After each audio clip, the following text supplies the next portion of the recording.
Hey everybody, welcome back to the slumber party. So today, I've got my lemon water, got a little bit of time before I have to leave to go to a gig. I figured we'd do some exploring. I wanted to look into historical fires today. So let's just see what we find.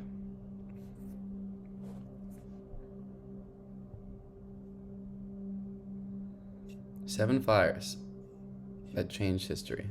Let's check it out. Massive fires have wrought devastation, but they've also led to significant reform and rebuilding. Wow. How does fire burn stone? Throughout history, fires have led to drastic changes in population patterns, infrastructure, and the course of world events. Here are 7 fires that changed history. The burning of the Great Library of Alexandria. The Library of Alexandria was part of the Mosaeon, temple to the Muses at Alexandria. It contained incalculable wealth, the knowledge of the ancient world, stored in 500,000 scrolls from Assyria, Greece, Persia, Egypt, and India. Scholars from around the globe traveled there to study and work, including Euclid and Ptolemy. The library was built under the rule of Ptolemy the First Soter, a general of Alexander the Great and the founder of Ptolemaic Egypt in 283 BC. The library's destruction was so dramatic, it has been immortalized by playwrights from William Shakespeare, Play Conqueror, All You Want, Mighty Caesar, but neither you nor any other barbarian has the right to destroy one human thought. To Tom Stoppard, the enemy burned the Great Library of Alexandria without so much as a fine for all that is overdue. The fire that destroyed it is cloaked in controversy. Plutarch claims Julius Caesar started the blaze when he set his ships on fire in the harbor while trying to wrest control of the city in 48 BC. Most scholars believe a branch of the library survived in the Temple of Serapeum, only to be destroyed in 391 AD by Theophilus, Bishop of Alexandria, and his Christian followers, who later built a church on the site. Regardless of who was to blame, priceless scrolls containing ancient knowledge were lost to history forever. Wow. Shame. The Great Fire of London. The Great Fire of London, 1666. St. Paul's Cathedral is shown engulfed in flames in the vicinity of Tower Wharf. The California wildfires of 2020 aren't the first conflagration to strike during a pandemic. The Great Fire of London raced through the city during the Black Plague and destroyed over 13,000 homes, leaving 100,000 people homeless. Wow. From September 2nd to September 6, 1666, the fire gutted the majority of the medieval city and damaged iconic buildings like St. Paul's Cathedral. People fled with as many belongings as they could carry, including diarist Samuel Pepys, who escaped at 4 a.m. in his nightgown in a cart, writing, "Lord, to see how the streets and the highways are crowded with people running and riding and getting of carts at any rate to fetch away things." Rebuilding London took over 30 years, but the city planning of Sir Christopher Wren can still be seen today in the city's stone buildings and wider streets, which replaced the narrow alleys and wooden structures the fire had claimed. The London fire also gave birth to 2 brand new industries: modern property insurance, and fire brigades. Okay. The Great Fire of New York. New York buildings from the View Exchange Place in ruins after a fire destroyed much of the Lower East Side in 1935. Jesus. The Great Fire, or 1835 actually. The Great Fire of 1835 occurred in the midst of a cholera epidemic in New York City. On the bitterly cold night of December 16, 1835, a downtown warehouse caught on fire.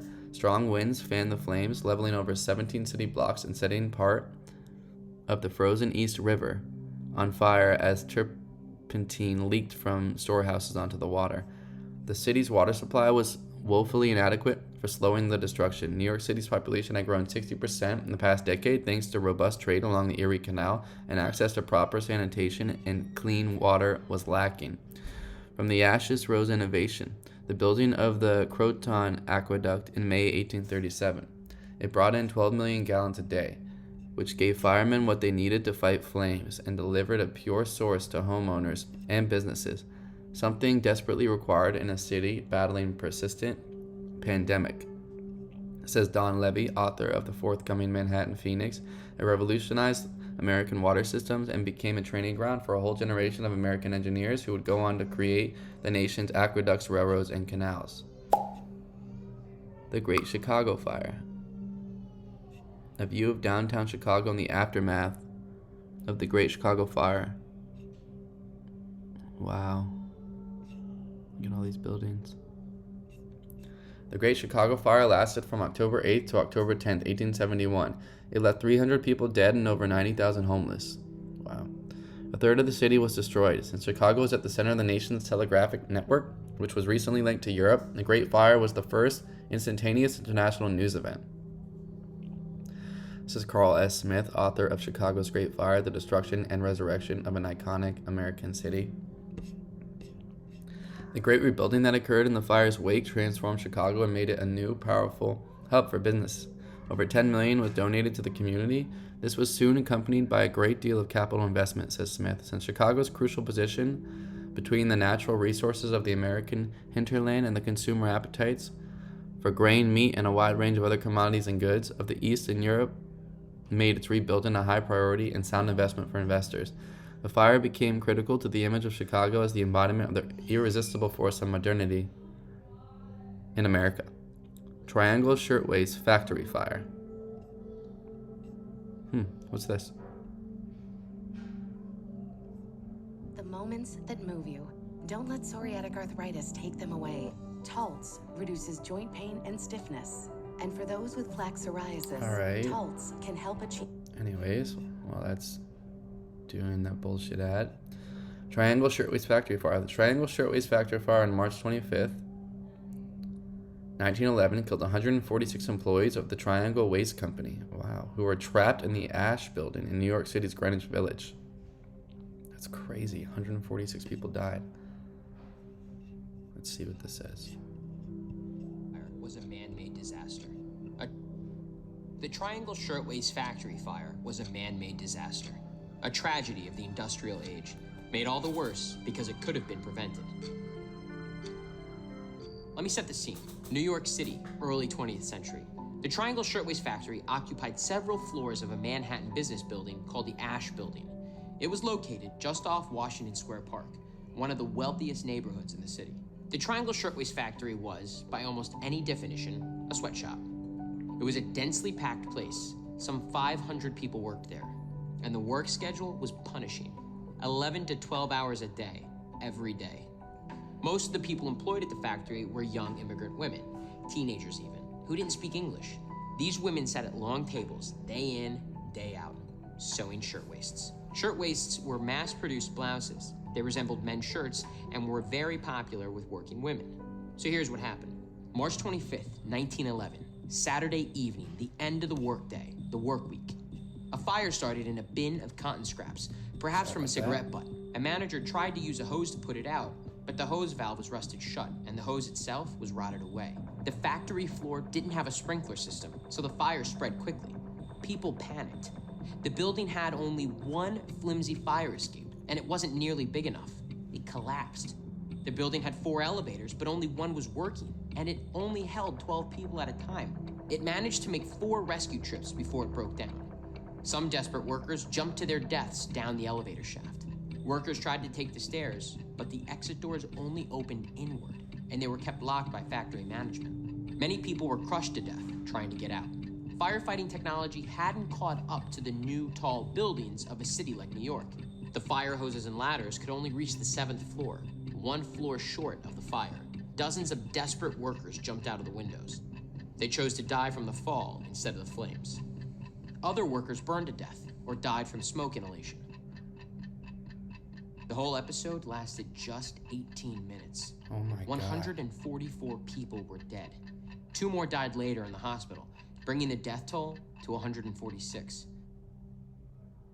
Until the events of September 11th, it was the deadliest workplace disaster in New York City history. Days later, on April 5th, a massive funeral protest march took place on 5th Avenue in Manhattan. More than 350,000 people were in attendance. The factory owners, Max Blanc and Isaac Harris, were indicted for manslaughter, but were declared not guilty in their trial later that year. Of course.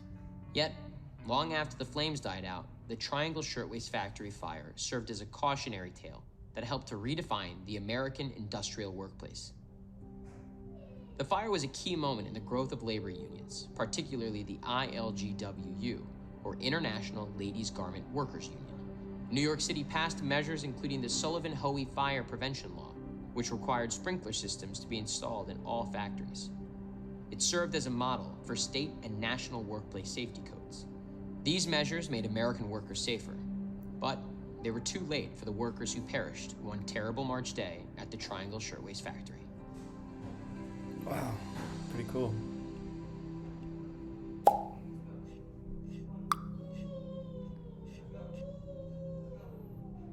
The Reichstag Fire. And by pretty cool, I mean super interesting and fascinating. You know, rest in peace to all the people who died. The burned down plenary sessions hall of the Reichstag in Berlin, Germany, February 28th, 1933. Well, we all know Germany has been through a lot. Let's still read about it. Arsonists set the Reichstag, the seat of German parliament, on fire. On February 27, 1933, Adolf Hitler, a rising politician who had just been named Reich Chancellor a month earlier, blamed communists for setting the blaze. The Reichstag fire was crucial to Hitler's consolidation of power, says Benjamin Head, professor and author of Burning the Reichstag.